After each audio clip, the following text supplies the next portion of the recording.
Delivery म्हटलं की अंगावर काटा येतो खूप लोकांच्या. आपण कुठेतरी सिरियलमध्ये बघितलेलं असतं, कुठेतरी मूव्हीमध्ये बघतो. हो. शेजाऱ्याने कुठेतरी काहीतरी स्टोरी 2 गोष्टी वाढून सांगितल्या असतात आणि एक भीती असते मनामध्ये. हो. तर डिलिव्हरीची प्रोसेस गर्भसंस्कारामुळे सुखकारक होते, सुखमय होते. तो पण लाईफमधला एक मेमोरेबल इव्हेंट गर्भवती माता बनवू शकते. म्हणजे तो एन्जॉय करण्याचा पार्ट ती करू शकते गर्भसंस्कारमधून. नंबर 3, डिलिव्हरी झाल्यानंतर पोस्टपार्टम जे लाईफ आहे.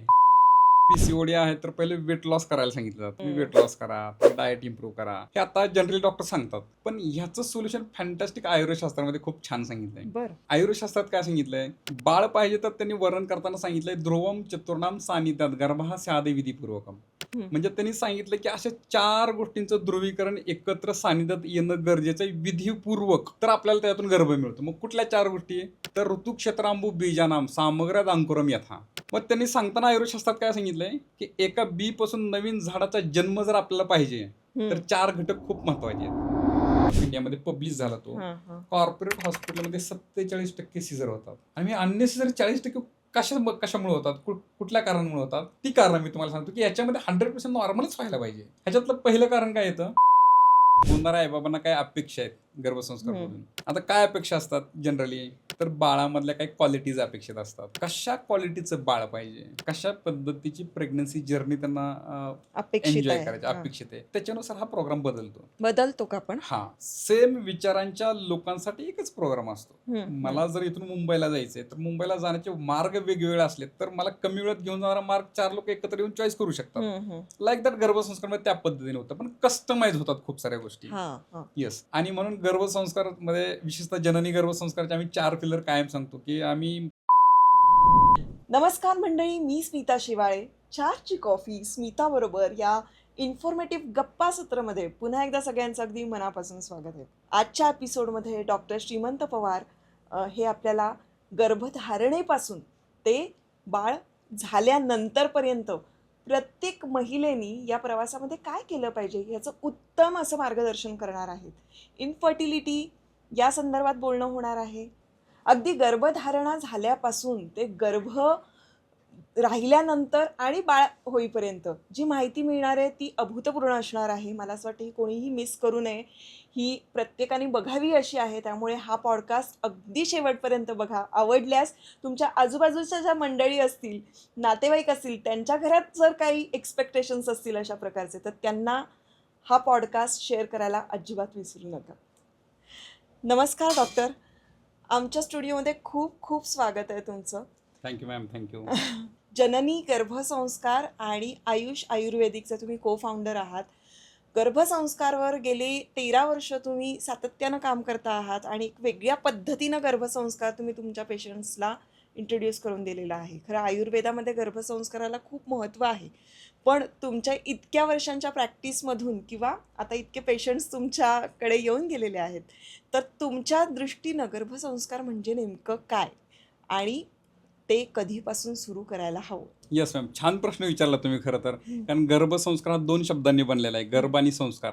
जगाच्या पाठीवरती सगळ्यात जुनं वैद्यकशास्त्र कुठलं तर आयुर्वेदशास्त्र आहे, ज्याला साधारणतः 5,500 वर्षांपेक्षा मोठा इतिहास आहे. मग 5,500 वर्षांपूर्वी डॉक्टर चरकांनी त्यांच्या पुस्तकात त्याची खूप छान व्याख्या लिहून ठेवली आहे. त्यांनी गर्भ म्हणजे काय सांगताना सांगितलं, शुक्र शोणित जीव संयोगे तू खलु कुक्षिका ते गर्भसंज्ञा भवती. अर्थात एखाद्या होणाऱ्या आईच्या गर्भाशयामध्ये आईचं स्त्रीबीज आणि होणाऱ्या बाबांचं पूर्वी एकत्र आल्यानंतर त्याच्यामध्ये तिसऱ्या जीवाचा किंवा आत्म्याचा प्रवेश झाल्यानंतर जो जिवंत मांसाचा गोळा बनतो आणि वाढतो त्याला गर्भ म्हटले. त्याच्यासोबत त्यांनी संस्काराची पण व्याख्या खूप छान सांगितली. त्यांनी सांगितलं संस्कारो ही गुणांतराधनम. संस्कार म्हणजे गुण बदलणं, अपेक्षित गुणांचं वर्धन करणं, नको असलेल्या गुणांना कमी करणं किंवा काढून टाकणं. मग ह्याचं त्यांनी उदाहरण पण दिलंय, दूध, दही, लोणी, तूप. म्हणजे दूध विकत आणल्यानंतर आपण उकळलं तरच त्याच्यातून साई बाजूला होते, वेगळ्या केलेल्या साईमध्ये विरजण टाकलं तरच दही बनतं, बनलेल्या दह्याला घुसळलं तरच लोणी आणि ताक बाजूला होतं आणि वेगळ्या केलेल्या लोण्याला कडवलं तरच त्यातून आपल्याला तूप मिळतं. आयुर्वेद शास्त्राने सांगितलं ह्या प्रत्येक टप्प्यावर आपल्याला एक जाणीवपूर्वक कृती करावी लागते, ज्याच्यामुळे अपेक्षित गुणांचं वर्धन होते आणि या जाणीवपूर्वक कृतीला त्यांनी संस्कार म्हटले. आणि मग म्हणून गर्भसंस्कार म्हणजे काय, तर एखाद्या आईच्या गर्भाशयामध्ये वाढणाऱ्या गर्भातील अपेक्षित गुणांचं वर्धन करणं, अपेक्षित गुण वाढवणं, नको असलेल्या गुणांना कमी करणं किंवा काढून टाकणं. आणि याच्यासाठी आयुर्वेद शास्त्रामध्ये एक जीवनशैली सांगितली. साध्या भाषेत सांगायचं तर गर्भसंस्कार म्हणजे गर्भवती मातेनी आचरणात आणण्याची एक आयुर्वेदीय जीवनशैली. Simple as like that. सोबत तुम्ही हे पण विचारलं की कधी करायला पाहिजे. तर आयुर्वेदशास्त्रात सांगितलं की ज्या दिवशी डोक्यामध्ये मला बाळ पाहिजे हा विचार आला की तेव्हा संस्कार चालू होतात. हां, आणि म्हणून संस्कार 2 ठिकाणी केले जातात. हां. एक, मला बाळ पाहिजे हा विचार डोक्यात आल्यापासून प्रेग्नन्सी राहीपर्यंत, UPT पॉझिटिव्ह येईपर्यंतच्या हां. कालावधीत जे संस्कार केले जातात त्याला गर्भपूर्व संस्कार म्हणतो आम्ही. हां, हां. आणि प्रेग्नन्सी राहिल्यानंतर, गर्भधारणा राहिल्यानंतर डिलिव्हरी होईपर्यंतच्या कालावधीत जे संस्कार केले जातात ते गर्भसंस्कार आहेत. तर अशा 2 ठिकाणी आपण संस्कार वर्कआउट करतो आणि बरं. त्याचे परिणाम आपल्याला बाळामध्ये बघायला मिळतात. वा वा वा. पण ना आजकाल आता इतक्या समस्या वाढल्यात, आपण जागोजागी IVF सेंटर्स बघतोय. दुर्दैवी आहे खरं हे सगळं, पण आजकाल जी इन्फर्टिलिटी वाढलेली आहे, तर याचं मुख्य कारण तुम्हाला तुमच्या आत्तापर्यंतच्या प्रॅक्टिसमधून काय वाटतं? याचं मुख्य कारण तसं बघायला गेलं तर बदलती जीवनशैली आहे, एवढंच कारण आहे असं वाटतं? स्ट्रेस आहे, हां. त्याच्यानंतर डाएट आहे. हं, हं, हं. आणि खरं तर एक चांगलं हेल्थ राहण्यासाठी 3 गोष्टी महत्त्वाच्या आहेत. एक प्रॉपर डाएट पाहिजे, हं. प्रॉपर रेस्ट, आपण त्याला झोप म्हणत आयुर्वेदशास्त्रात निद्रा म्हणून सांगितलंय. हं. आणि नंबर 3 एक्झरसाइज, व्यायाम. हं. ह्याच्यामध्ये खूप तफावत झाली, आता बदलले, खूप बदलले. याच्यामुळेच दिवसेंदिवस प्रमाण वाढत गेलंय. आणि मग वंध्यत्वाचं मग कारण काय आहे, तर ह्या गोष्टींमुळे एकतर लो एमएच बघायला मिळतं, त्याच्यानंतर PCOD बघायला मिळतं, हो. गर्भाशयामध्ये खूप सारे प्रॉब्लेम असतात, हार्मोनल चेंजेस असतात, त्याच्यानंतर ट्यूब ब्लॉक असतात, इन्फेक्शन्स होतात, वेट गेन होतं, त्याच्यामुळे कन्सिव्ह करायला प्रॉब्लेम येतं. हे स्त्रियांच्या बाबतीत. पुरुषांच्या बाबतीत पण सेम. मग स्पर्मची मोटिलिटी कमी असते, त्याचा काउंट कमी असतो, मॉर्फॉलॉजीमध्ये खूप प्रॉब्लेम्स असतात, मग ते इजॅक्युलेशन होत नाही, शारीरिक संबंध प्रॉपर नैसर्गिक वेळी होत नाही, इंटेन्सिटी कमी राहते, त्या स्पर्मला त्या गर्भाशयात प्रवास करताना खूप अडथळे असतात. आणि ह्या सगळ्या गोष्टींमुळं ते दोघं एकत्र येत नाहीत, आले तर गर्भाशयाला ते पकडत नाहीत आणि मग बाळ मिळत नाही. याला आपण वंध्यत्व म्हणतो. तर अशी वंध्यत्वाची खूप सारी कारणं मॉडर्न सायन्समध्ये पण सांगितलं आणि आयुर्वेदशास्त्रामध्ये पण सांगितलेले आहेत. हां. आणि ह्याचं दिवसेंदिवस प्रमाण खूप वाढत चाललंय आणि खरं खूप हॉरेबल आहे हो, तसं हो. पाहायला गेलं तर. म्हणजे जीवनशैली ही इतकी हळूहळूपणे अफेक्ट करायला लागली आहे पूर्ण समाजावर, आता मला असं वाटतं. आणि त्यामुळे त्याचा बारकाईनं विचार करायची वेळ आली आहे. कारण बऱ्याचदा पॉडकास्टमधून हे पोहोचवण्याचा आम्ही प्रयत्न करतो किंवा चॅनलमधून पण हे पोहोचवण्याचा प्रयत्न करतो की आपलं लाईफस्टाईल जी आहे ती कशी आपण व्यवस्थित ठेवू शकतो. आणि त्याचं मूळ, आपल्या सगळ्या आजारांचं आणि विकारांचं मूळ कारण ही जीवनशैली आहे. नक्की नक्की, डेफिनेटली. आता PCOD, PCOS सारखे जे आपल्याला विकार अगदी लहान वयापासून मुलींना सुरू होतात, बऱ्याच जणींना दुर्लक्ष पण करतात की आपल्याला मासिक पाळी ही येत नाही आहे, 2-3 महिने डिले होत आहेत, कमी येते, येतच नाही आहे, या अशा प्रकारच्या जेव्हा समस्या येतात तेव्हा मला असं वाटतं की त्याकडे तुम्ही डॉक्टर म्हणून तुम्ही काय सांगाल? ते ते म्हणजे आपल्याला जर का पुढे जाऊन गर्भधारणा हवी असेल व्यवस्थित आणि व्यवस्थित बाळ हवं असेल, तर खरं सांगायला गेलं तर ह्याची सुरुवात तिथून होते. नक्कीच, डेफिनेटली. हां, मासिक पाळी तुमची रेग्युलर असली पाहिजे. तर त्या संदर्भात तुम्ही काय सांगाल, जर का अशा पद्धतीचं इन्फर्टिलिटीसाठीची ही जर कारणं असतील तर तुम्ही काय सांगता? तर PCOD हा म्हणजे तो आजार नाही आहे, तो डिसऑर्डर आहे. बरोबर. म्हणजे एका स्त्रीच्या शरीरामध्ये जेव्हा स्त्रीबीज बनतं, हं. पिट्युटरी ग्लॅंडने वरून ऑर्डर दिलं की जन्मताच एखाद्या मुलीच्या लाईफमध्ये लाखो बीज असतात सुप्त स्वरूपात. हां, दर महिन्याच्या पाळीला त्यातलं एका बीजाचं सिलेक्शन होतं हां. आणि ते त्यातलं एक बीजचं सिलेक्शन होऊन ते प्रॉपर वाढून मॅच्युअर होतं आणि पर्टिक्युलर वेळेमध्ये ते फुटताना बाहेर येतं आणि त्याचा प्रवास गर्भाशयाच्या दिशेने चालू होतो. आता लाखो बीजांमधलं एकच स्त्रीबीजचं सिलेक्शन होऊन त्याचं प्रॉपर मॅच्युरिटी होऊन ते फुटण्याची जी प्रोसेस आहे, ह्याला जे पिट्युटरी ग्लॅंड वरून हार्मोन सिक्रेट करून ऑर्डर देते, याच्यामध्ये काही गडबड झाली तर ते स्त्रीबीज फुटतच नाही किंवा प्रॉपर मॅच्युअर होत नाही आणि हां. मग त्याचं सिस्ट बनतं. बरोबर. आणि मग असे मल्टिपल सिस्ट झाले की त्याला पॉलिसिस्टिक, पॉली म्हणजे भरपूर भरपूर सिस्ट बनले ते, आता ते स्त्रीबीज बाहेरच पडत नाही, म्हणून त्याला PCOD म्हटलं. तर पॉलिसिस्टिक ओव्हॅरियन डिसऑर्डर आहे, म्हणजे जे ऑर्डरमध्ये व्हायला पाहिजे ते होत नाही, ते वेगळ्या पद्धतीने होतं आणि त्याला डिसऑर्डर म्हटलं जातं. आता याचा प्रॉब्लेम हा आहे की फर्टिलिटीमध्ये स्त्रीबीज आणि पुरुषबीज एकत्र येणं अपेक्षित आणि इथं स्त्रीबीज बाहेरच पडत नाही, त्यामुळे एकत्र येत नाही, त्यामुळे तिथं वंध्यत्व येतं. प्रश्न हा आहे की PCOD होण्याचं रिझन काय? PCOD होण्याचं रिझन एकतर बदलतं लाईफस्टाईल आहे. आयुर्वेदशास्त्रामध्ये पण सांगितलं समान आणि समानाची वृद्धी होते. मग आपण जर जंक फूड खातोय, फास्ट फूड घेतोय, तर त्याच्यामुळे शरीरातला मेद वाढतो, फॅट वाढतं, चरबी वाढते आणि याच्यामुळं ते स्त्रीबीजचं प्रॉपर मॅच्युअर होतं आणि फुटत होत नाही, हार्मोनल इम्बॅलन्स व्हायला लागतो आणि मग हार्मोनल इम्बॅलन्स होण्यामध्ये ह्याच्यासोबत आता स्ट्रेस फॅक्टर पण खूप आहे. हो. आता स्क्रीन टाईम खूप जास्त आहे. खूप सारे लहान वयामध्ये अडल्टचे काय म्हणतात त्याला, आता आपल्याला रील्स बघायला मिळतात. छोटी-छोटी मुलांना पण त्या रील्स करायला लावल्या जातात. आणि मग ते इमोशन्स बिल्ड व्हायला लागतात. म्हणजे खूप कमी वयात मॅच्युरिटी यायला लागते मुलांना. हो, अगदी खरं आहे. आणि मग हे मेंदूला नाही कळत ना. मेंदूला काय वाटतं की नाही आता हे रेडी झालेत, प्रिपेअर झालेत आणि मग कमी वयात पाळी येणं हे पण आपल्याला बघायला मिळतं. पाळी वेळेवर येत नाही ह्याचे पण त्याच्यामध्ये खूप सारी कारणं आहेत. आणि या सगळ्यांमुळं काय होतं, की बाळ कधी मिळतंय, आईचं स्त्रीबीज बीजांडातून बाहेर होऊन बाहेर पडून ते गर्भाशयाच्या दिशेने प्रवास चालू केला. तिकडून पूर्वी त्या दिशेने आलं, ते एकत्र आलं हम्म. आणि ते गर्भाशय तुरुजलं तर आपल्याला बाळ मिळतंय. हो. आणि ह्या कुठल्याही टप्प्यामध्ये जर काही गडबड झाली तर आपल्याला बाळ मिळत नाही. आणि पीसीओडीमध्ये महत्वाचं तेच होतं, स्त्रीबीज बाहेर पडत नाही आणि मग त्याच्यामुळे तर वंध्यत्व येतं. मग आता याला उपचार काय आहेत? तर आता आपल्याला मॉडर्न सायन्समध्ये पण जनरली बघायला मिळतं की पीसीओडी आहे तर पहिले वेट लॉस करायला सांगितलं जातं. तुम्ही वेट लॉस करा, तुम्ही डाएट इम्प्रूव्ह करा, हे आता जनरली डॉक्टर सांगतात. पण ह्याचं सोल्युशन फॅन्टॅस्टिक आयुर्वेदशास्त्रामध्ये खूप छान सांगितलंय. बरं. आयुर्वेदशास्त्रात काय सांगितलंय, बाळ पाहिजे तर त्यांनी वर्णन करताना सांगितलंय ध्रुवम चतुर्णाम सानिध्यात गर्भः स्यादे विधिपूर्वकम. म्हणजे त्यांनी सांगितलं की अशा 4 गोष्टींचं ध्रुवीकरण एकत्र सानिध्यात येणं गरजेचं आहे विधिपूर्वक. हा. तर आपल्याला त्यातून गर्भ मिळतो. मग कुठल्या 4 गोष्टी? तर ऋतुक्षेत्रांबू बीजानाम सामग्र्यात अंकुरम यथा. मग त्यांनी सांगताना आयुर्वेदशास्त्रात काय सांगितलंय, की एका बी पासून नवीन झाडाचा जन्म जर आपल्याला पाहिजे तर 4 घटक खूप महत्वाचे आहेत. नंबर 1, उच्च प्रतीचं चांगल्या प्रतीचं बी पाहिजे.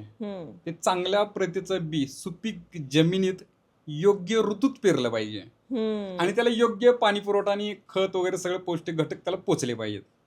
4 घटक म्हणजे उच्च प्रतीचं बीज, सुपीक जमिनीत, योग्य ऋतूत आणि त्याला सगळे पोषक घटक पाण्यासह पोचले तर त्या बी पासून नवीन झाडाचा जन्म करण्यासाठी आपल्याला काहीच नाही करावं लागत. बाय डिफॉल्ट बाय नॅचरल ते कंपल्सरी त्यातून जन्म होणारच आहे. आणि हा नियम आपल्या शरीराला लागू आहे असं आयुर्वेदशास्त्राने सांगितलं. आणि मग आता आपण ते 4 घटक समजून घ्या म्हणजे आपल्याला लक्षात येईल की आपल्याला वंध्यत्वावर कसं मात करता येऊ शकते. तर आपल्या शरीराला पण बाळ मिळवण्यासाठी 4 गोष्टी महत्वाच्या आहेत. नंबर 1, उच्च प्रतीचं स्त्रीबीज आणि पुरुषबीज. म्हणजे स्त्रीबीज आहे ते प्रॉपर त्याची वाढ होऊन ते मॅच्युअर होणं, पुरुषबीज पण चांगल्या क्वालिटीचं बनणं. नंबर 1. नंबर 2, हे योग्य ऋतूतच एकत्र येणं आहेत. अच्छा. मग तो ऋतू म्हणजे काय? तर प्रत्येक स्त्रीचा फर्टाईल पिरियड ऋतू हा वेगळा आहे. मग ज्या स्त्रीची मासिक पाळी बरोबर 28 दिवसांची आहे, त्यांचा आपण विचार केला तर त्यांच्या पाळीचा पहिला दिवस जर आपण पकडला, पाळीचा पहिला दिवस हा पहिला दिवस पकडला तर तिथून पुढे 12वा दिवस ते 18वा दिवस हा पिरियड फर्टाईल पिरियड म्हणून ओळखला जातो. या 12 ते 18 दिवसांमध्येच शारीरिक संबंध रोज किंवा एक दिवसाआड येणं अपेक्षित आहे. म्हणजे 12 दिवसांच्या अगोदरचे शारीरिक संबंध आणि 18 दिवसांनंतरचे शारीरिक संबंध कदाचित आपल्याला बाळ मिळून देत नाहीत. कारण त्या कालावधीत ते दोघे एकत्र येतच नाहीत. कारण स्त्री बीजचं लाईफ आहे साधारणतः 24 ते 48 तास. पुरुष बीजचं लाईफ आहे 3 ते 5 दिवस साधारणतः. आणि मग स्त्री बीज 12 ते 18 दिवसात बाहेर पडते तर त्या कालावधीत शारीरिक संबंध आले तर मग पुरुष बीज तिकडून येणार आहे. म्हणजे हा फर्टाईल पिरियड ऋतू. नंबर 3, हे सुपीक जमिनीत म्हणजे त्या स्त्रीचं रिप्रोडक्टिव्ह सिस्टीम प्रजनन संस्था आहे ती चांगली पाहिजे. फॅलोपियन ट्यूब ओपन आहे, त्यातून ते प्रवास करत गर्भाशयाचं अस्तर चांगलं बनलंय, काही इन्फेक्शन आहे, परफेक्ट आहे ते. तर इकडून ते पूर्वी प्रवास करत करत फॅलोपियन ट्यूबकडे जाणार आहे, इकडून स्त्रीबीज फॅलोपियन ट्यूब मधून हळूहळू प्रवास करत येत आहेत. ते दोघं एकत्र येणार आहेत. एकत्र आल्यानंतर त्याचं फलन होऊन तो छोटासा बनलेला गर्भ प्रवास करत करत गर्भाशयात येतो. आल्यानंतर तो गर्भाशयाला पकडतो, तिथं रुजतो किंवा इम्प्लांट होतो आपण असं त्याला म्हणतो. तो इम्प्लांट होत असताना झाल्यानंतर त्याला सगळे nutrients, protein, vitamins, modern science नुसार हे न्यूट्रिएंट्स, मिनरल्स आणि आयुर्वेदशास्त्रानुसार रस, रक्त, मांस, मेद, अस्थि, मज्जा, शुक्र, सप्तधातू, त्रिदोष त्याच्यापर्यंत साम्यावस्थेत व्यवस्थित पोचणं, त्याचं पोषण झालं तरच वाढणार आहे.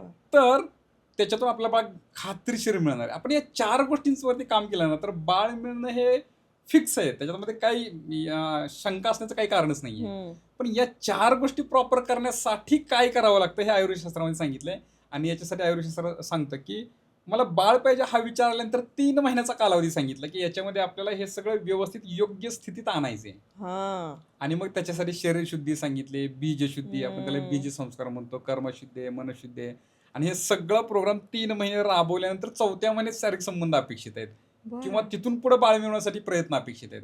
कारण जोपर्यंत हे योग्य स्टेटमध्ये येत नाहीत तोपर्यंत त्यातून आपल्याला बाळ मिळवणं खूप अवघड होतं. आणि ह्या 4 गोष्टी मिळवण्यासाठी मग आयुर्वेदिक औषध आहेत, पंचकर्म आहे, याच्यातून आपण ती बीजशुद्धी करतो. आणि मग हे करत असताना बाय डिफॉल्ट पीसीओडी हा हार्मोनल इम्बॅलन्समुळे होणारा आजार आहे. इरेग्युलर पिरियड्स असतील, लो एमएच असला, हार्मोनल इम्बॅलन्समुळे होणारा विषय आहे. आणि मग जर शरीरशुद्धी बीजशुद्धी करून आयुर्वेदीय जीवनशैली आत्मसात केली तर हार्मोनल बॅलन्स बाय डिफॉल्ट होतो आणि मग आपोआप हे सगळं रिव्हर्स व्हायला लागतं आणि आपली प्रेग्नन्सी होण्याची चान्सेस किंवा फर्टिलिटी आपण खूप छान इम्प्रूव्ह करू शकतो आणि आपल्याला बाळ मिळवता येतं. म्हणजे खरं सांगायला गेलं तर गर्भधारणा होण्यासाठी एका स्त्रीला तिची तयारी ही खूप आधीपासून करायला हवी.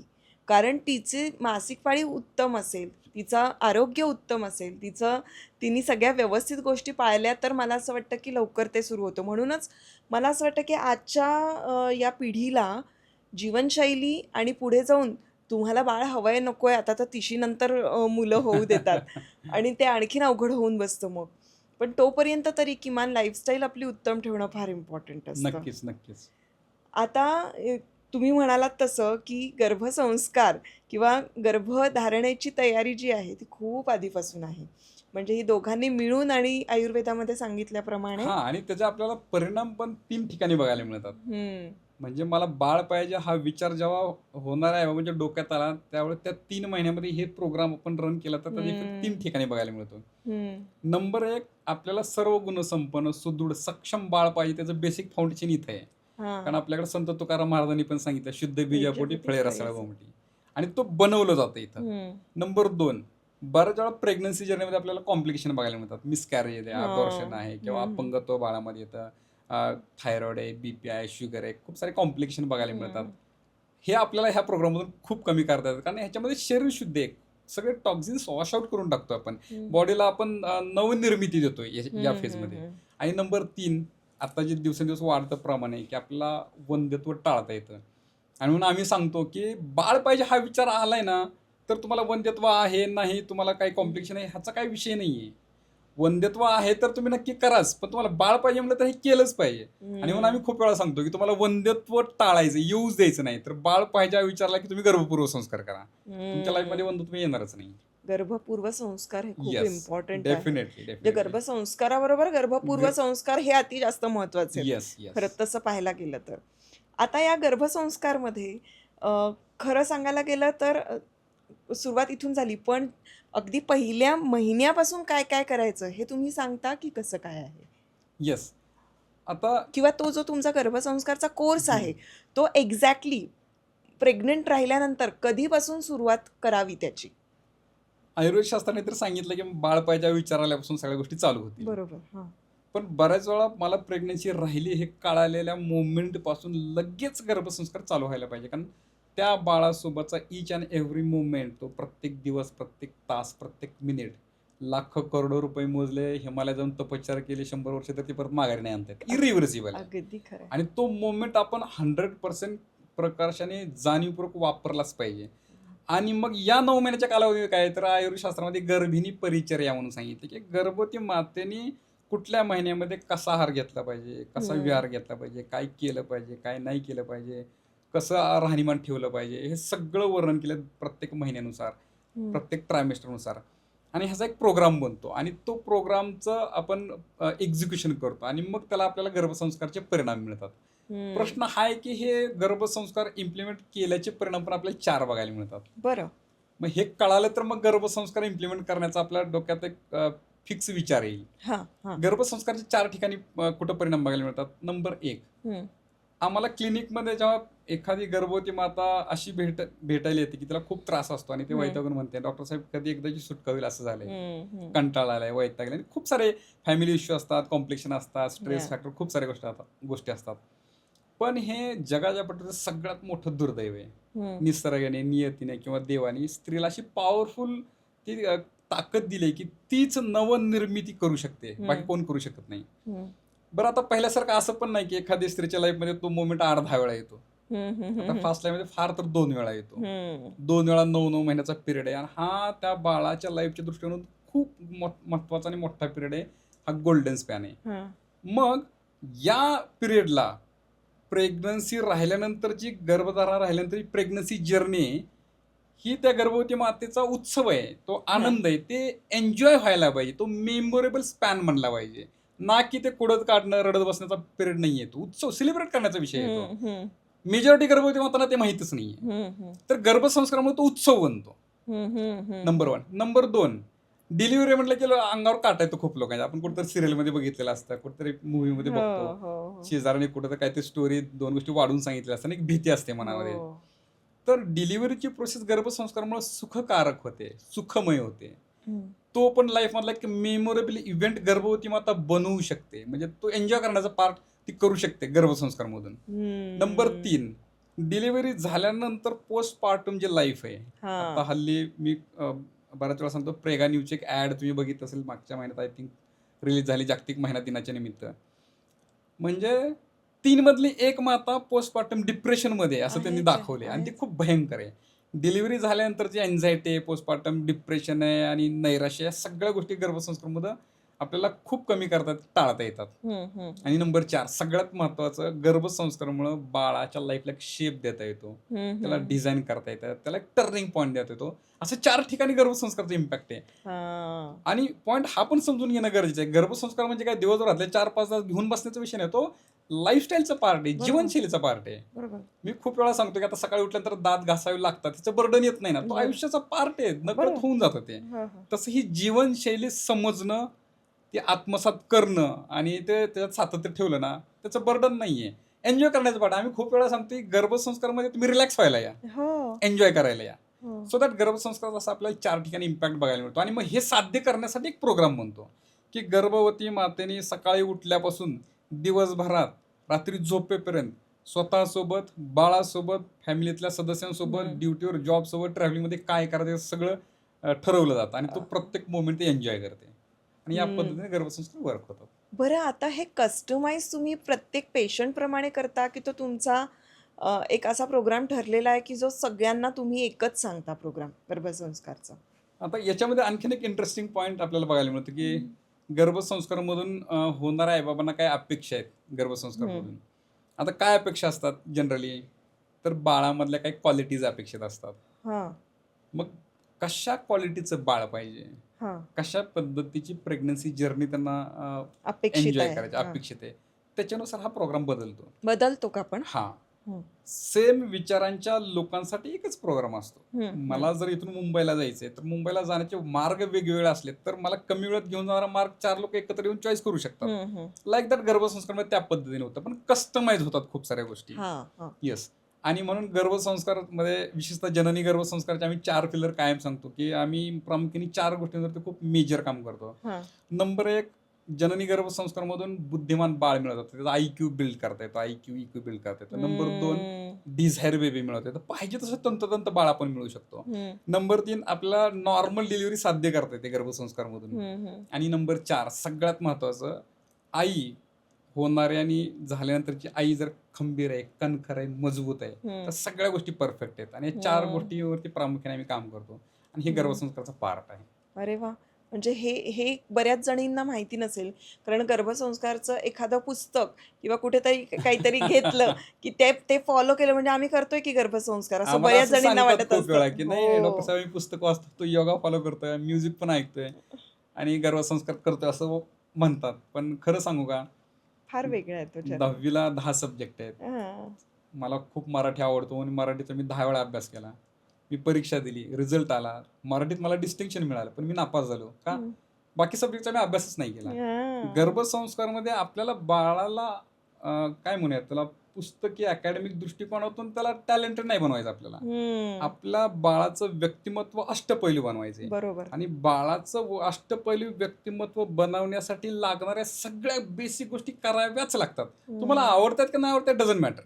हा, आवडीच्या तुम्ही जास्त नक्की करा, पण ज्या आवडीच्या नाहीत पण बाळाच्या आणि तुमच्या सगळ्या जर्नीसाठी गरजेच्या आहेत, त्या तुम्ही बेसिक केल्या पाहिजेत पास होण्या इतपत.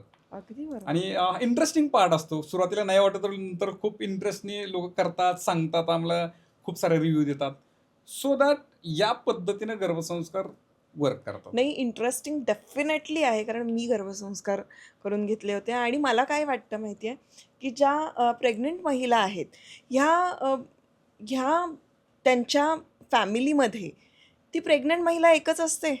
येस. त्यामुळे तिच्या बरोबर ज्या घडणाऱ्या गोष्टी आहेत त्या समजून घेणाऱ्या आणखीन 4 जणी जर तिला भेटल्या तर तिला ती एकटी वाटत नाही. येस. येस. मला असं वाटतं गर्भसंस्कारचा हा एक फार उपयोगी असा सपोर्ट. सपोर्ट आहे. कारण आपण आधार. मग आपल्या प्रॉब्लेम्सबद्दल, आपल्या ज्या गोष्टी घडतायत दैनंदिन जीवनात, ती बोलणारी कोणीतरी व्यक्ती समोर आहे. शिवाय माझ्या आजूबाजूला ज्या माझ्या मैत्रिणी आहेत, त्यासुद्धा माझ्याच बरोबर याच प्रवासातून जातात.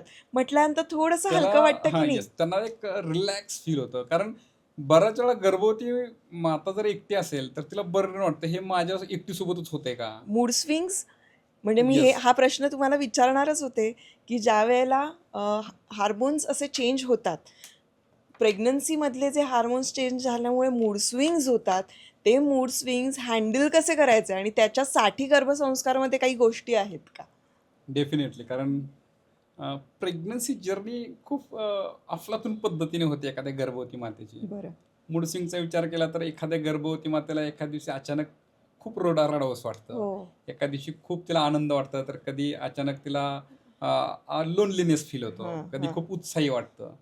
आणि याला मूड स्विंग म्हटलं जातं. आणि ही मूड स्विंग होण्याचे काही रिझन्स आहेत.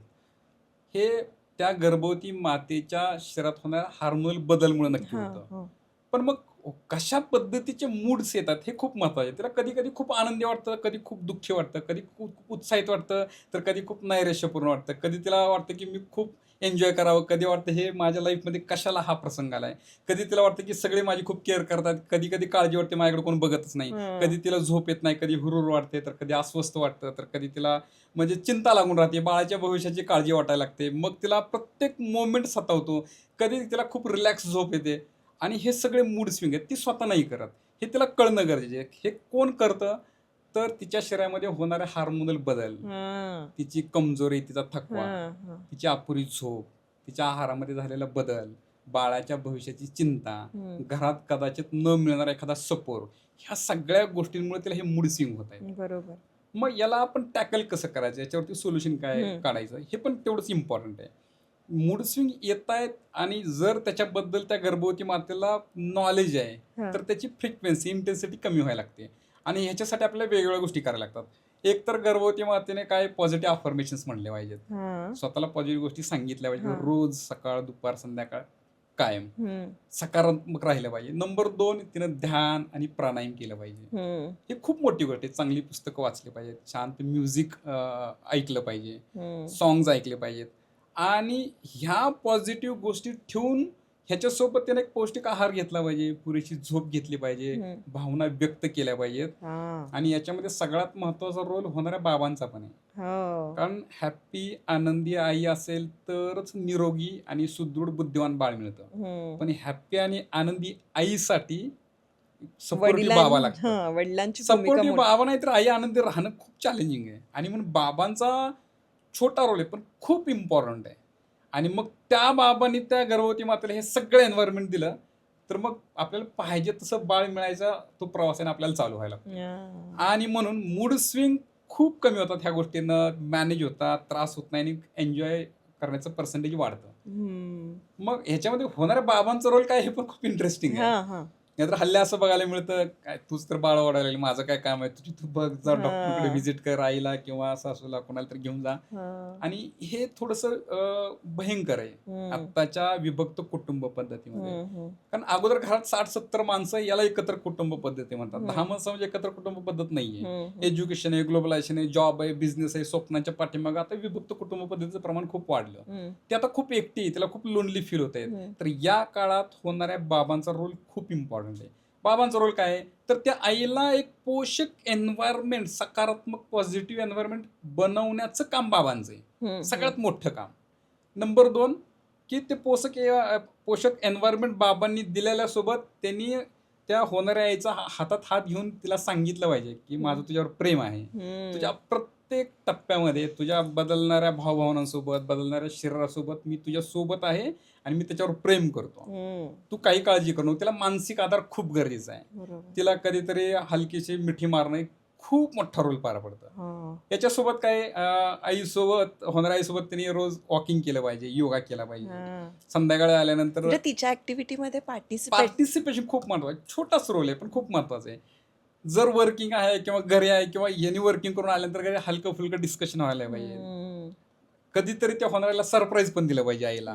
तिला उत्साहित ठेवण्यासाठी छोटे छोटे प्रयत्न सफिशियंट आहेत. झोपण्या अगोदर आम्ही कायम सांगतो की होणाऱ्याला पुस्तकाची कमीत कमी 10 पानं वाचून दाखवली पाहिजे तुम्ही. झोपण्या अगोदर तिच्यासोबत पॉझिटिव्ह अफर्मेशन किंवा म्युझिक ऐकूनच तुम्ही झोपलं पाहिजे. तिच्यासोबत बाळासोबत गर्भसंवाद साधला पाहिजे. हे बाबांचा छोटासा रोल आहे पण हा खूप मेजर रोल पार पडतो आणि खूप इफेक्ट येतो प्रेग्नन्सी जर्नी बाळाच्या करिअरवरती. त्यामुळं मूड स्विंगमध्ये बाबांचा रोल पण खूप महत्वाचा आहे त्याला मॅनेज करण्यासाठी. आणि गर्भसंस्कारमध्ये आपण ते इन्क्लूड करतो सो दॅट हे सगळं ब्युटिफुल पद्धतीने मेमोरेबल. त्याच्यामुळे तर प्रेग्नन्सी जर्नी बनायला लागते ना. आणि अशा पद्धतीने आपल्याला गर्भसंस्कार खूप वेगळं चित्र बघायला मिळतं. अरे वा. आता गर्भसंस्कारमध्ये योगा सुद्धा इन्क्लूड केला जातो का? आणि योगामुळे नॉर्मल डिलिव्हरी होते असं म्हणतात, तर ते खरं आहे का?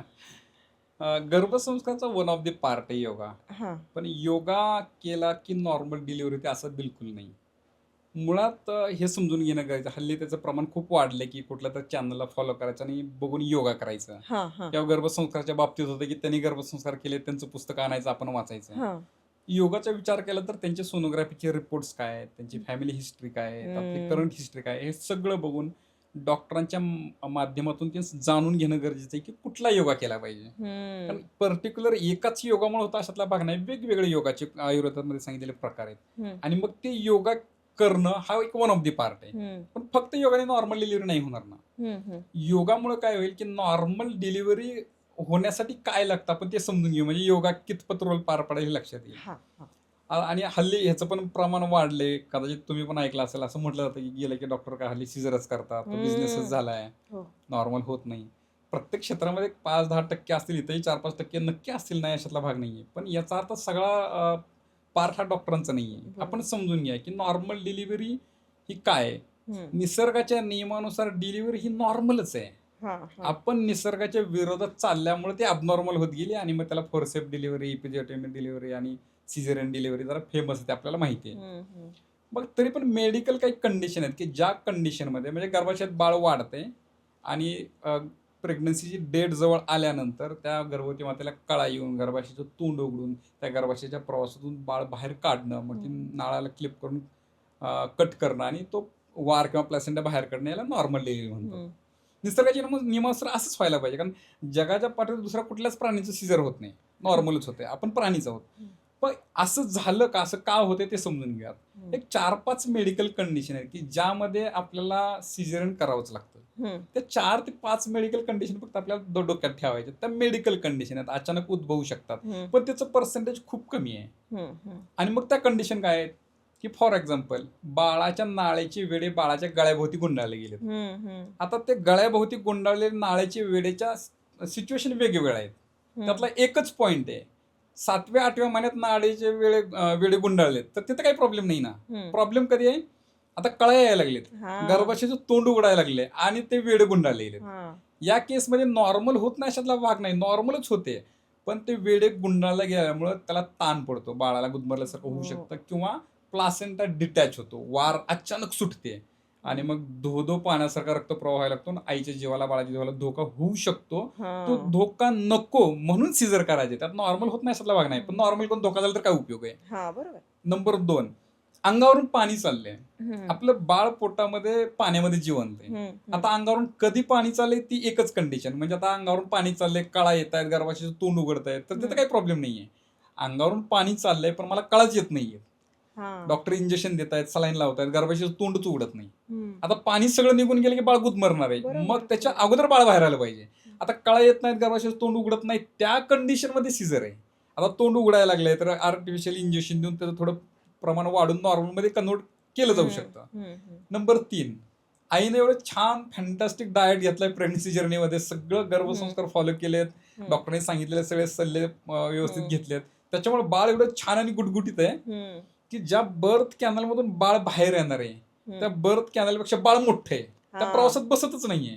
आता बाळ बाहेर कसं काढायचं, तर मग सिझर करून बाहेर काढायचं. आणि पूर्वीपेक्षा आता हे प्रमाण वाढलंय कारण आपण, मला असं वाटतं मेडिसिन्समुळे म्हणजे नॉर्मल बाळाचं वजन नसून ते जरा कधीतरी ओव्हरवेट वगैरे पण असतं ना? हां, ते पण मी पॉइंट सांगतो की कसं तिथपर्यंत येणार आहे. म्हणजे हे आणि एक काय म्हणूया त्याला प्लासेंटा प्रिव्हिया, गर्भाशयाच्या तोंडालाच प्लासेंटा वार आहे. हां. मग ते येताना ते एकदम झटक्यात निघाले तर खूप ब्लिडिंग होतं आणि ते धोका होऊ शकतो. त्या केसमध्ये ते रिस्क घेत नाहीत. हां. रिस्क घ्यायची नाही म्हणून सीझर आहे. हां. पण ह्याचं पर्सेंटेज किती आहे मेडिकल कंडिशन डेव्हलप होण्याचं? 4-5% असेल कदाचित. हम्म. पण आपण जर आता रिसेंटचा सर्व्हे बघितला, आय थिंक टाइम्स ऑफ इंडियामध्ये पब्लिश झाला तो. हां, हां. कॉर्पोरेट हॉस्पिटलमध्ये 47% सीझर होतात. हम्म. आणि अननेसेसरी 40% कशामुळे होतात? कुठल्या कारणामुळे होतात? ती कारणं मी तुम्हाला सांगतो, की याच्यामध्ये 100% नॉर्मलच व्हायला पाहिजे.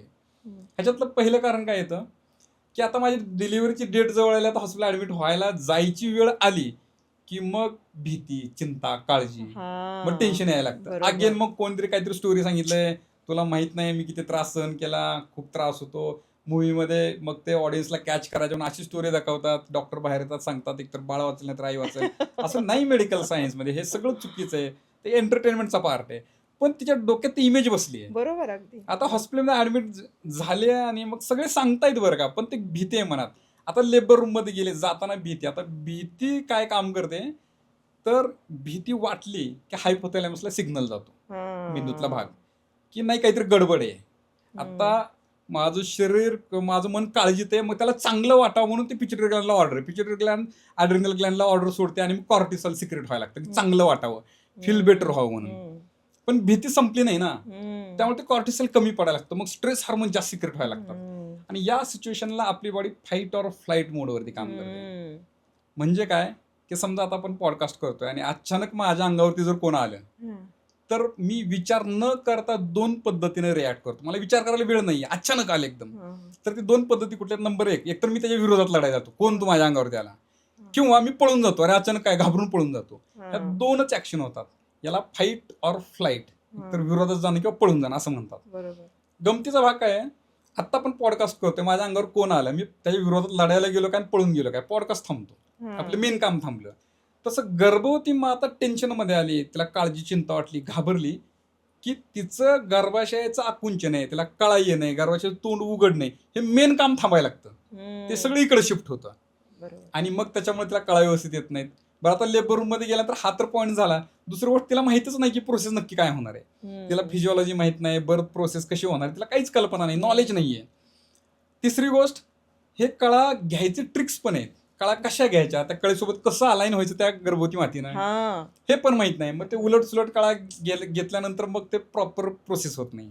मग ह्याच्यामध्ये सिस्टर येतात, सांगतात कळा घे, कळा नाही घेतलं तर कशी नॉर्मल होईल. आणि कळत नाही ते की कळा घे म्हणजे काय करायचं. हा, आणि कळालं तर मग आता आणखीन बर्डन आलं ना, म्हणजे मला येत नाही काही, की आता माझं नॉर्मल होणारच नाही. एवढं डॉक्टर पण येऊन सांगायला लागले तुम्ही कळा घ्या, म्हणजे मला घेता येत नाहीत काय, त्याचा उलटा पण इम्पॅक्ट व्हायला लागतो. आणि मग आणखीन स्ट्रेस वाढतो. स्ट्रेस वाढला की आणखीन नॉर्मलच्या अगेन्स्ट ते सिझरच्या दिशेने वाटचाल चालू होते. हे सगळं चालू आहे. आता कळा घेत असताना ब्रिदिंगचं टेक्निक आहे, प्राणायाम आहे, त्या स्टेजमध्ये करायचंय. ते नाही करता आलं तरी प्रॉब्लेम आहे. मग ते कळा घेऊन घेऊन थकल्या तर एनर्जीच राहिली नाही बाळ पुश करायला. आणि याच्या पलीकडे एनर्जी नाही राहिली तर बऱ्याच वेळा मग ते शुद्ध हरवायला लागते, त्याला हायपोग्लायसेमिया म्हटलं जातं. किंवा हा सगळा गडबड गोंधळ जर ऐकला बाहेर नातेवाईकांनी, तर मग ते नातेवाईक हळूच डॉक्टरांनी येऊन सांगतात, डॉक्टर साहेब त्या आमच्या मुलीला, सुनेला पण काय त्रास नको, बाळाला पण काय त्रास नको, सीझर करून टाका. हे पण जर नाही झालं, समजा सगळं चांगलं आहे, तर त्या गर्भवती मातेच्या कमरेच्या स्नायूमध्ये ताकद एवढी कमी आहे की ती बाळाला पुश करण्यामध्ये स्ट्रेंथनिंग कमी पडते, ते पुश नाही करू शकत. आणि ह्या प्रत्येक टप्प्यावरती डिसिजन होतं, नॉर्मल का सीझर, नॉर्मल का सीझर. आणि म्हणून आम्ही खूप वेळा विचारतो की आता नुकती 10वीची परीक्षा झाली आणि एखादा मुलगा परीक्षेतून बाहेर आला, त्याला विचारलं की बाळा तुला पेपर कसा गेला, तर तो म्हणला की खूप आवड गेला. तर 2 नंबरचा प्रश्न जास्त महत्वाचा आहे, की बाळा तू 12 महिने काय केलं, तो म्हणला मी काय पुस्तकच उघडलं नाही. तर मग अवघडच जाणार आहे ना, तर काय सोपं नाही जाणार. बरोबर. मग जेव्हा तुम्हाला नॉर्मल पाहिजे म्हणताय आणि मग सीझरच्या दिशेने वाटचाल चालू आहे, तर आमचा प्रश्न आहे तुम्ही 9 महिने काय केलं.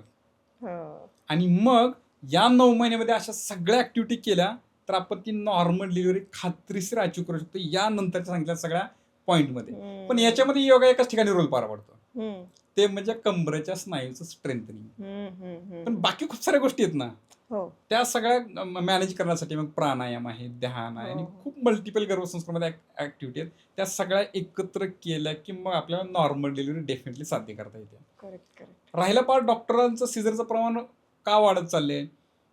एकतर आपल्याला करावं लागतं नाही तर डॉक्टर करतात. आम्ही कायम सांगतो एकतर तुम्ही करा नॉर्मल होण्यासाठी प्रयत्न. तुम्ही नाही केलं तर ते सिझर करणारच आहेत नक्की. हो आणि राहिला दुसरा प्रश्न तर डॉक्टरचा चॉईस आपल्याकडे आहे ना, ॲडमिट होईपर्यंत चॉईस आपल्याकडे आहे. डॉक्टरांचा ट्रॅक रेकॉर्ड काढा. नॉर्मल डिलिव्हरी करण्याचं पर्सेंटेज कुठल्या डॉक्टरांचं जास्त आहे? तुम्हाला तुमच्यासोबत संभाषण व्यवस्थित करतायत का? ते प्रयत्न करण्यासारखे आहेत. हा चॉईस आपल्याकडे आहे ना. कारण सगळा ब्लेम डॉक्टरांवरती नाही टाकू शकत. आणि मग ह्या सगळ्या गोष्टी ॲक्टिव्हिटी केल्या तर आपल्याला नॉर्मल डिलिव्हरी साध्य करता येते. आणि हे फक्त योगाने आपल्याला साध्य नाही करता येत. वन ऑफ दी योगा त्यातला पार्ट आहे. त्याने बरोबर. आपल्याला साध्य करता येईल. डॉक्टर तुम्ही अतिशय उत्तम पद्धतीनं माहिती देत आहात कारण मी तुम्हाला अगदी सांगेन की बऱ्याचदा लेबर रूममध्ये गेल्यानंतर तिथे आपल्याला कळतं की अरे ह्या गोष्टींचा मी विचार आधी का नाही केला किंवा हे मी त्यावेळेला लक्ष देऊन का माहिती मिळवण्याचा प्रयत्न केला नाही.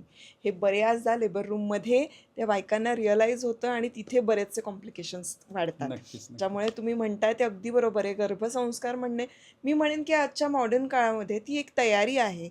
आपण कुठल्याही गोष्टीसाठी जे प्रिपरेशन करतो साधे आपल्याकडे पाहुणे येणार म्हणून सुद्धा आपण घर आवरतो तर आपल्याकडे आयुष्यभराचा पाहुणा येणार आहे येस तर येस त्याच्यासाठी किती प्रिपरेशन असायला हवं. डेफिनेटली. त्यामुळे हे निश्चितपणे तुम्ही सांगताय ते मला असं वाटतं की सगळ्यांसाठी खूप उपयुक्त ठरणार आहे. आता मला सांगा की बऱ्याचदा असं म्हणतात की बाळ गोरं दिसण्यासाठी हे करावं किंवा मग नारळ पाणीच प्यावं, केसर खावं, 5व्या महिन्यामध्ये आणखीन काय गाजरच खावीत, असं वेगवेगळं कोण कोण काय काय सांगत असतं. याचा खरंच फरक पडतो का गर्भावर किंवा बाळावर? ह्याच्यावरती पण नक्कीच मी थोडं सायन्सचा बेस पण सांगेल म्हणजे लक्षात येईल की लोकांचा गैरसमज पण नाही व्हायला हां पाहिजे. हां हां अं, जे मॉडर्न सायन्सची एक ब्रँच आहे जेनेटिक 1866च्या आसपास ग्रेगॉर मेंडलनी थेअरी मांडली. हम्म. पण ती थेअरी काय सांगते की वडिलांचं पुरुषबीज आणि आईचं स्त्रीबीज एकत्र येऊन गर्भ बनतो. आयुर्वेदशास्त्राने पण तीच व्याख्या सांगितली, मॉडर्न सायन्स पण तेच सांगतं. हे दोघं एकत्र येत असताना जीन्स कॅरी करतात. त्याच्यामध्ये DNA आहेत, खूप सारे क्रोमोझोम्स आहेत. मग आईच्या स्त्रीबीजमध्ये आईच्या मागच्या कितीतरी पिढ्यांच्या क्वालिटीज त्या आईच्या स्त्रीबीजमध्ये आहेत. वडिलांच्या पुरुषबीज बीजामध्ये वडिलांच्या मागच्या कितीतरी पिढ्यांच्या क्वालिटीज त्याच्यामध्ये लपलेल्या आहेत. आणि हे दोन्ही एकत्र येत असताना त्यातल्या कुठल्या तरी क्वालिटी बाळामध्ये एक्सप्रेस होणार आहेत. हे जेनेटिक सांगतं. आता जेनेटिक आणखीन एक काय सांगतं की जो डॉमिनंट जीन आहे तो बाळामध्ये एक्सप्रेस होतो, जो डॉमिनंट आहे तो. पॉईंट हा आहे की आई बाबांच्या पिढ्यांमध्ये कुठंतरी ती क्वालिटी कोणामध्ये तर असेल तर त्या जीन्समध्ये ती सुप्त स्वरूपात आहे, त्याला आपल्याला एक्सप्रेस करता येतं. म्हणजे मी कायम सांगतो की आपल्याला बटाट्याचा आंबा नाही करता येणार, पण आंब्यामधलेच त्याची क्वालिटी इम्प्रूव्ह करता येईल. बरोबर अगदी. आणि मग 1940 नंतर नवीन एक मॉडर्न सायन्सची ब्रांच अस्तित्वात आली. ती का आली? तुम्ही पण कधीतरी असं पाहिलं असेल की आपण गर्दीच्या ठिकाणी फंक्शनला गेलो होतो, एअरपोर्टला, रेल्वे स्टेशन, असं बघायला मिळतं की आई गोरी बाबा काळे आहेत किंवा दोघं गोरे आहेत पण त्याचा मुलगा सावळा आहे, निमगोरा आहे, किंवा दोघं काळे आहेत बाळ गोरे आहे. आणि आपल्या मागे चर्चा पण होती खरंच का यांचंच बाळ आहे का, एवढं शंका येण्यात पण ते वेगळं दिसतं. हा कलरची भाषा लोकांना कळते म्हणून हे एक्झाम्पल सांगतो. किंवा उंची आहे. आता सचिन तेंडुलकर आणि अंजली मॅडम त्यांच्या मुलाची उंची अर्जुन तेंडुलकर खूप जास्त आहे. मी विश्वास नाही बसणार त्यांचाच मुलगा आहे का. बरोबर अगदी. हे का झालं तर हे शास्त्रज्ञांच्या लक्षात आलं. 1940 नंतर एक नवीन ब्रँच आली. शास्त्रज्ञांच्या काय लक्षात आलं की जीन्स ज्या क्वालिटी कॅरी करतायत त्यातली कुठली क्वालिटी एक्सप्रेस व्हायला पाहिजे हे ठरवणारे काय एन्व्हायरमेंटल फॅक्टर आहेत, एक्सटर्नल फॅक्टर आहेत. ते फॅक्टर रोल पार पडतात जीन्सच्या एक्सप्रेशनमध्ये. आणि मग ते बाळामध्ये क्वालिटी दिसायला लागतात किंवा बदलतात. मग ते फॅक्टर कुठले आहेत? डाएट आहे, स्ट्रेस आहे, लाईफस्टाईल आहे, आणि मग काय मेडिसिन्स आहे, थिंकिंग आहे, वे ऑफ थिंकिंग आहे, आणि ह्या खूप साऱ्या गोष्टी आहेत की ज्याचा परिणाम जीन्स एक्सप्रेशनमध्ये होतो. ह्याच्यासाठी नवीन मॉडर्न सायन्सची ब्रँच इपिजेनेटिक खूप मोठं रिसर्च चालतं त्याच्यामध्ये. आणि मग त्या पिढ्यांमध्ये कुठेतरी क्वालिटी तर ते आपण गर्भसंस्कारच्या माध्यमातून एक्सप्रेस करून बाळामध्ये कन्वर्ट करू शकतो. याचा अर्थ नारळ पाणी पिल्याने बाळ गोर नाही होणार. क्वालिटी जीन्स मध्ये तर ते एक्सप्रेस करण्यामध्ये काय रोल. मग आयुर्वेदशास्त्राने पण इथं खूप छान सांगितलंय. त्यांनी काय सांगितलंय, इच्छिता मी अदृश्यम पुत्रम तद्रूप चरितांशितो. म्हणजे त्यांनी काय सांगितलं, तुम्हाला जसं बाळ पाहिजे तसं तुम्हाला मिळता येईल. चिंतयता जनपदा असता आचार परिच्छेद. म्हणजे त्यांनी सांगितलं की तुम्हाला तशाच क्वालिटीच्या लोकांमध्ये राहा, तसाच विचार करा, तशा वातावरणात राहा, तसेच कपडे परिधान करा, त्याचे चरित्र वाचा. आताही केलं तरी होतं की नाही असं? आपल्यावर Yes, ही yes, इन्फ्लुएन्स yes. असतोच की लोकांचा, डेफिनेटली. तसे आपण दिसायला पण लागतो येस हळूहळू. येस येस येस हम्म. हे आयुर्वेदशास्त्र सांगितलं आणि हेच बरोबर. इपिजेनेटिक सांगतं. वा. आणि म्हणून मग करायचं काहीच नाही, फक्त केशर टाकून दूध पिल्याने बाळ नाही करू होणार. हा, त्याचे फायदे आहेत. नारळ पाणी पिल्यामुळं आपला शरीरातला रसधातू चांगला होतो. आयुर्वेदशास्त्रानुसार रसधातूमुळे आपल्या त्वचेला तजेलपणा येतो, तजेलदार दिसते, उजळ दिसते, रंग बदलणार नाही, उजळपणा दिसेल. ह्याच्यामध्ये हायड्रेशन चांगलं राहील, प्रसन्न वाटेल, झोप छान झाली, डाएट व्यवस्थित घेतला तर त्याचा काय म्हणूयात, तजेलपणा स्किनचा डेफिनेटली वाढेल. किंवा इस्ट्रोजन प्रोजेक्शन सारखे हार्मोन्स वाढतात, त्याच्यामुळं त्वचेकडे होणार रक्तपुरवठा त्या गर्भवती मातेचा वाढतो. त्यामुळं गर्भवती आई जास्त गोरी दिसते, पण ते बाळामध्ये येईल अशातली काय गरज नाहीये. त्यामुळे हे मिथ आहे की नारळ पाणी पिलं म्हणजे बाळ गोरं होतं. ते सायन्स नाहीये. त्याच्यासाठी वेगळे ऍक्टिव्हिटी आहेत. ते केल्यानंतर आपण त्यांच्या पिढ्यांमध्ये असणाऱ्या जीनच्या क्वालिटी आपण एक्सप्रेशनमध्ये बदल नक्की घडवू शकतो. येस. म्हणजे आपली सपोज आजीचे कुठले तरी आजी किंवा आजोबांचे घारे डोळे असतील आणि आपण एक्सपेक्ट करत असू की आपल्या बाळाचे व्हावेत, तर त्यासाठी काही असू शकतं, हा, होऊ शकतं, होऊ शकतं. पण त्या पद्धतीचा आपण मग हा, मग हे सगळं प्रयत्न आपल्याला- केले हा, पाहिजे. हा, प्रयत्न. कारण मग आपल्या त्याच्यामध्ये- आपल्या ह्याच्यामध्ये आहे बाबा, जीन्समध्ये आहे, पण ही क्वालिटी आपल्या बाळामध्ये यावी. काही जणांचं असं असतं ना की माझे बाबा खूप शूर होते आणि ते इतके धाडसी होते, त्या क्वालिटीज माझ्या मुलांमध्ये याव्या, म्हणून सुद्धा आपण प्रयत्न करत असतो. आता या वरवरच्या क्वालिटीज आपण वेगवेगळ्या गोष्टी सांगून स्वतः त्यावेळेला त्या आचरणात आणून Yes, yes. आपल्यामध्ये बदल घडून आणू शकतो. म्हणून तर मी कायम सांगतो की राष्ट्रमाता जिजाऊंच्या पोटी शिवाजी महाराज त्यांना जन्माला आले, ते मिळाले नाही, त्यांनी ते मिळवलेत. जाणीवपूर्वक कृती त्यांच्या, म्हणजे प्रत्येक विचारामध्ये, प्रत्येक दिवसागानी, प्रत्येक क्षणाला, मोमेंटला त्यांच्या नसा त्यांच्या रगारगात स्वराज्याची स्थापना आहे, मरेपर्यंत आहे. बरोबर. आणि मग शिवाजी महाराज घडणं त्यांचे प्रयत्न आहेत, एफर्ट्स आहेत, जादू नाही झाली ना, म्हणजे झोकून दिलंय. आणि म्हणून आम्ही सांगतो की आयुष्यातला हा 9 महिन्याचा स्पॅन खूप महत्त्वाचा आहे. एकदा जीव ओतून झोकून देऊन त्या बाळाच्या भवितव्यासाठी, तुमच्या मेमोरेबल स्पॅनसाठी तुम्ही वापरा ते. आणि हे वापरलं तर आपल्याला नक्की त्या क्वालिटी आपल्याला बघायला मिळतात. आणि छोटंसं एक्झाम्पल सांगू का, ते म्हणजे काय म्हणूयात की जेनेटिक आईवडिलांकडून जीन बाळामध्ये ट्रान्सफर होतात. पण जस्ट विचार करा की शिवाजी महाराजांच्या कालावधीत 400 वर्षांपूर्वी, 800 वर्षांपूर्वीचा जर इतिहास बघितला तर माणसाचं बॉडीचं फिजिक असं होतं जवरच. खूप स्टोरी सांगतात की जेंट्स पण त्या काळी एका वेळेस 5-5, 10-10 भाकरी खात होता. आता एखाद्या जेंट्स दिवसभरात 5 खाऊन दाखवायत. म्हणजे जीन्समध्ये आहे तर ते यायला पाहिजे ना. ते कशामुळे बदललं? इपिजेनेटिकल फॅक्टर्समुळे हे बदल घडत आले. बरोबर. आता आपण तेवढं नाही जेवण करू, आपल्याकडे तेवढी ताकद पण नाहीये. पण छत्रपती संभाजी महाराजांना आपण छावा म्हणतो आणि त्यांनी मग ते जबडा फाडला आणि ही एवढी ताकद आता आपल्याला बघायला नाही मिळत ना. कारण ह्या सगळ्या फॅक्टरचा परिणाम म्हणून ह्या क्वालिटी बदलत चालली. ही इपिजेनेटिक मध्ये येतात. सो पाहिजे तसं बाळ आपल्याला डेफिनेटली मिळवता येतं. पण मग हे चुकीचं नाही. नारळ पाणी घरात पित बसायचे बाळ करू नाही म्हणणार. वा, खूप छान सांगितलं. इतक्या वर्षाच्या प्रॅक्टिसमध्ये तुमचे इन्फर्टिलिटी किंवा मग गर्भधारणेबद्दलच्या काही एक्सपिरियन्स असतील तर ते आमच्याबरोबर शेअर करा. म्हणजे काही वेळेला ते खूप इन्स्पायरिंग असू शकतात पेशंटसाठी. कारण मग काय केलं पाहिजे याचं नक्कीच एक डिसिजन व्हायला लागतं, करणं खूप गरजेचं आहे. बरोबर. वंध्यत्वाचं मी एक स्टोरी डेफिनेटली सांगेल. आमच्याकडं बाय प्रोफेशन टीचर आहेत. माझे मित्र मेडिकल प्रोफेशन मधले ओटी असिस्टंट आहेत. त्यांची बहीण टीचर आहे आणि मग त्यांना वंध्यत्व आहे. वंध्यत्व म्हणजे 12 महिने प्रयत्न करून बाळ झालं नाही, म्हणजे ऑलरेडी 1 वर्ष झाले. पुढं त्यांनी इंडक्शन घेतलं, इंजेक्शन गोळ्या घेऊन बाळ मिळवण्याचा प्रयत्न केला, ते फेल केलं. मग त्यांनी IUI केले 3, ते पण फेल केले. आणि मग IVF नको आणि ओळख येऊन आयुर्वेदिक ट्रीटमेंट मॅनेजमेंट बद्दल चर्चा तर करूया, डॉक्टर साहेब काय म्हणतात ओळखीचे. मग ते आमच्याकडे भेटायला आले. आणि मग आयुर्वेदशास्त्रात वंध्यत्वावर मात करण्यासाठी काय सांगितले? ध्रुवम चतुर्णाम सानिध्यात गर्भः स्यादिविधिपूर्वकम ऋतुक्षेत्र अंबू बीजानाम सामग्रात अंकुरम यथा. मग हे जे आयुर्वेदशास्त्रात सांगितलंय त्याच्यावरती आम्ही त्यांच्यासोबत काम करायला सुरुवात केली. त्यांना सांगितलं सगळं सोडून द्या, आता आपण पहिले प्रिपरेशन करूयात, हे मेडिसिन घ्या. बरं, त्यांना IVF सांगताना त्यांनी एक टेस्ट करून घेतली, HSG. त्याच्यात असं कळालं की त्यांचे ट्यूब ब्लॉक आहे. ट्यूब ब्लॉक असल्यामुळे ते स्त्रीबीज बनलं तर ते गर्भाशयाकडे येतच नाही, पूर्वी तिकडे जाऊ शकत नाही. आम्ही ट्यूब ब्लॉकला ते ऑपरेशन आणि कॉम्प्लिकेशन हे नको म्हणून ते चर्चा करायला आमच्याकडे आले, भेटले, चर्चा केली आणि त्यांना सांगितलं की याच्यावरती आपण आयुर्वेदिक उपचाराने नक्की मात करू शकतो. आयुर्वेदिक जीवनशैली सांगितलं, आयुर्वेदिक ट्रीटमेंट चालू केली. 1 महिन्याचे मेडिसिन घेऊन गेले. 2nd मंथला आले, परत 2nd मंथला मेडिसिन घेऊन गेले. आणि याच्यासाठी आम्ही 6 महिने ते 1 वर्षाचा कालावधी त्यांना सांगितला होता. 3ऱ्या महिन्याच्या आले, मेडिसिन घेऊन गेले आणि 3रा महिन्यात संपत आल्यानंतर त्यांचा काळजीपोटी फोन आला की डॉक्टर साहेब औषधं तर घेतोय, माझी तर पाळी अगोदर रेग्युलर येत होती 28 ते 30 दिवसाला, तुमचं औषध चालू केलं मला पाळीच येईना की आता. आणि त्यांची काळजी साहजिक होती, कारण बाळ हां. मिळवण्यामध्ये अगोदरच एक अडचण आहे, आता नवीन अडचण आली का काय असं त्यांना हां. वाटलं. त्यांना म्हटलं काही काळजी करू नका, आपल्या औषधाने फार तसा काही प्रॉब्लेम होणार नाही, कारण आयुर्वेद खूप बारीक गोष्टींचा विचार करतो, मुळावरती रूट कॉजवरती काम करतं आणि मग तिथं सोल्युशन मिळतं. आणि मग त्यांना सांगितलं की तुम्ही टेन्शन घेऊ नका, एक काम करा, उद्या तुम्ही UPD टेस्ट करा आणि टेस्ट करून मग कॉल करा, मग आपण बघूया त्याचं काय करायचं ते. दुसऱ्या दिवशी अर्ली मॉर्निंगचं त्यांनी युरिन पकडलं, UPD टेस्ट केली, पॉझिटिव्ह आले आणि त्यांनी आम्हाला भेटायला आले. असं शॉकिंग झालं की ट्यूब ब्लॉक आहेत आणि तुम्हाला IVF शिवाय पर्यायच नाही असं डॉक्टरनी सांगितलंय. आणि हं. आम्हाला ठीक आहे, काय फरक पडतोय का आता, कमी वयात कशाला IVF, तुम्ही ओळखीचे म्हणून आम्ही आलो. आणि हे खूप जबरदस्त आहे, भयंकर आहे, म्हणजे विश्वास नाही बसत. या भावनेने ते आम्हाला भेटायला आले. म्हणजे सांगायचं काय, आयुर्वेदिक ट्रीटमेंटमध्ये ट्यूब ब्लॉक ही ओपन होऊन त्यांची गर्भधारणा होऊन आता त्यांचं बाळ आता शाळेत जायला लागले. आई गं! किती छान. असं वंध्यत्वाचे खूप सारे परिणाम वेगवेगळ्या टप्प्यावरती आपल्या आयुर्वेदिक उपचाराने मिळवता येतात. हं.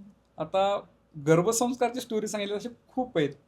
म्हणजे सांगेल तेवढं थोडे आहेत. आम्हाला एक योगिता ताई म्हणून आहेत, साताऱ्याच्या आहेत. हं. जननी गर्भसंस्कार ऑनलाईन अवेलेबल आहेत. All over India, out of India 25 हं. कंट्रीमधून लोकं पार्टिसिपेट करतात. त्यांनी साताराहून जॉइन केलं, गर्भसंस्कार केले. त्यांनी आम्हाला Googleला पण रिव्ह्यू दिला. हं. हं. एक 5-6 दिवसांपूर्वी त्यांचा कॉल आला. "काय सर, मी गर्भसंस्कार केले तुमच्याकडं, माझं नाव तुम्ही कुठंच घेत नाही. मी तुम्हाला रिव्ह्यू पण दिलाय. मी आता आम्हाला काय काय फायदा झाला ते तुम्हाला सांगतो, तुम्ही सांगा, माझं नाव घेऊन सांगा." म्हणजे आम्हाला भांडले का, परिणाम तसे मिळाले. परिणाम काय मिळाले, गर्भसंस्कार व्यवस्थित जननीमध्ये कंप्लीट केले, डिलिव्हरी झाली. पहिल्याच दिवसात बाळ एका अंगावर व्हायला लागलं. अय्या! हा डेव्हलपमेंटल माइलस्टोन आहे, वेळेत हो. दिसलाच पाहिजे. त्यांचा लवकर दिसणं आनंदाने त्यांनी पाठवलं. हं. इंटरेस्टिंग त्यांनी हे सांगितलं की प्रेग्नन्सी जर्नीमध्ये बाबांचा जो रोल आहे तो गर्भसंवादमधला त्यांनी पार पाडला होता प्रेग्नन्सी जर्नीमध्ये. हां, हां. मग प्रेग्नन्सी जर्नीमध्ये त्यांनी रामरक्षा स्तोत्र म्हणले खूप वेळा, हां. हनुमान चालीसा ऐकायचे आणि ओंकार म्हणायचे. हं. त्यांनी आम्हाला सांगितलं की बाळ जन्माला आल्यानंतर जेव्हा जेव्हा रडलं तेव्हा तेव्हा मी रामरक्षा म्हटलं की लगेच शांत होतं, लगेच फ्रॅक्शन ऑफ सेकंदात. आणि दुसरा पॉईंट हे पण सांगितलं की जेव्हा हनुमान चालीसा प्ले होती टीव्हीवरती, मोबाईलमध्ये, आम्ही आवाज दिला तर बाळ आमच्याकडे लक्ष देतं, ते ऐकतं तल्लीन होऊन. हं. हे त्यांनी डिलिव्हरी झाल्याचे आम्हाला सांगितलेले परिणाम. त्यांचं बाळ आता 3 वर्षाचं आहे आणि त्यांनी असं जबरदस्त आम्हाला सांगितलंय. त्यांनी आम्हाला तो स्क्रीनशॉट काढून पाठवला. हे Googleला तुम्हाला दिलेला रिव्ह्यू आम्हाला विसरले का काय? माझं बाळ आत्ता या मोमेंटला त्याच्या वयाच्या मित्र-मैत्रिणींपेक्षा दुपटीनं सुपिरियर आहे. इंटेलेक्च्युअल आहे, ब्रिलियंट आहे. आम्हाला प्राउड फील होतं. आम्हाला असं ब्रिलियंट बाळ आहे ह्याचा आम्ही आनंद घेतोय. हं. आम्हाला बाळाचा काहीच त्रास नाही. एवढं बाळ आनंद आहे, एन्जॉय करतं लाईफ, की थँक सो मच. शब्दांच्या खूप पलीकडच्या गोष्टी आहेत आणि माझं हे नाव घेऊन नक्की सांगा. आणि काय नाव आहे योगिता ताई त्यांचं? काय नाव आहे त्यांचं? योगिता रासकर ताई आहेत. बरं. येस, नक्की ताई ऐकतील. तुमचं नाव घेतलंय मी सांगितलं. अशा खूप खूप स्टोरी आहेत की हं. गर्भसंस्कारामध्ये त्यांच्या लाईफमध्ये अफलातून बदल झाला. वाह! वाह! वाह! आमच्याकडं असं पण एक लेडीज आहेत, बाय प्रोफेशन सर्जन आहेत त्यांनी, हं. हं. आणि गर्भसंस्काराला एनरोल केलं. हं. एनरोल केल्यानंतर त्यांच्या लाईफमध्ये थोडा स्ट्रेस खूप जास्त आहे. हं. कॉर्पोरेट हॉस्पिटलमधली सर्व्हिस, फॅमिलीमधले काही इश्यू, एक्सपेक्टेशन, मूड स्विंग. आणि मग ज्यावेळेस त्यांच्यासोबत हे डिस्कशन चाललं आणि आता गर्भसंस्कार सध्या करतायत, हं. हं. की त्यांना हा पॉईंट गर्भसंस्कारचा एक्सपिरियन्स केल्यानंतर त्यांनी असं सांगितलं की ॲज ए डॉक्टर याचा इम्पॅक्ट एवढा येतो हे वाटत नव्हतं. आता मी एक्सपिरियन्स करते आणि खरंच ही जर्नी खूप जबरदस्त आहे गर्भसंस्कारमुळं. सो दॅट असे खूप सारे डॉक्टर्स पण आहेत की गर्भसंस्कार करून घेतात आणि त्यांच्या लाईफला एक जबरदस्त एक वेगळी दिशा मिळते. हं. अशा खूप स्टोरी आहेत. वाह! वाह! वाह! आम्हाला एका मातेने तर खूप फॅन्टास्टिक पद्धतीने सांगितलं की त्यांनी सांगितलं, "thank so much ma'am. I wanted to share you the feedback. My baby is exactly same as my expectation. Colour of his eyes, height, hair, everything is same like I imagine during desire baby session. Thank so much. I can't believe that it work like a miracle." म्हणजे ते सांगितलं, विश्वासच बसत नाही. जादू झाल्यासारखं सगळं माझ्या बाळाच्या बाबतीत मला बघायला मिळतं. हं. असे खूप सारे रिव्ह्यू मिळतात. त्यामुळे गर्भसंस्कार खूप जबरदस्त इम्पॅक्ट देतो. आणि तुम्ही दोघंही, म्हणजे तुम्ही आणि तुमच्या मिसेस दोघंही गर्भसंस्कार तुमचं जे आहे ते खूप छान पद्धतीनं सांभाळताय. आणि एक अनोख्या पद्धतीनं मला असं वाटतं ना, तुम्ही प्रत्येक एका मातेची जर्नी तुम्ही सुद्धा एन्जॉय करत असता. आणि डेफिनेटली. इतक्या जवळ राहून तुम्ही तो त्यांचा प्रवास त्यांना हाताला धरून नेता अक्षरशः, आणि तो त्यांच्या प्रवासात तुम्ही असता, त्या बाळाबरोबर तुम्ही असता. तर मला असं वाटतं की हे असं कोणीतरी आपल्या त्या काळामध्ये असणं फार गरजेचं असतं. खूप सो खूप तुम्ही खूप मोठं काम करताय डॉक्टर, आणि मला खरंच खूप छान वाटतंय. मी आज जेव्हा ऐकलं गर्भसंस्कार, मी माझ्या प्रेग्नन्सीमध्ये पण केले होते, पण त्याच्या मागचा जो थॉट आहे तो तुम्ही खूप सुंदर पद्धतीनं उलगडून सांगितला. हा थॉट प्रेक्षकांना, म्हणजे ज्या आता आई होणार आहेत, होऊ पाहतायत किंवा झालेले आहेत, या सगळ्यांसाठीच हा पॉडकास्ट खूप असा माहितीपूर्ण आणि खूप छान ठरणार आहे डेफिनेटली. पण आता सगळ्या डिस्कशन नंतर मी जाता जाता एक गोल्डन टिप विचारते. ती गोल्डन टिप काय असेल?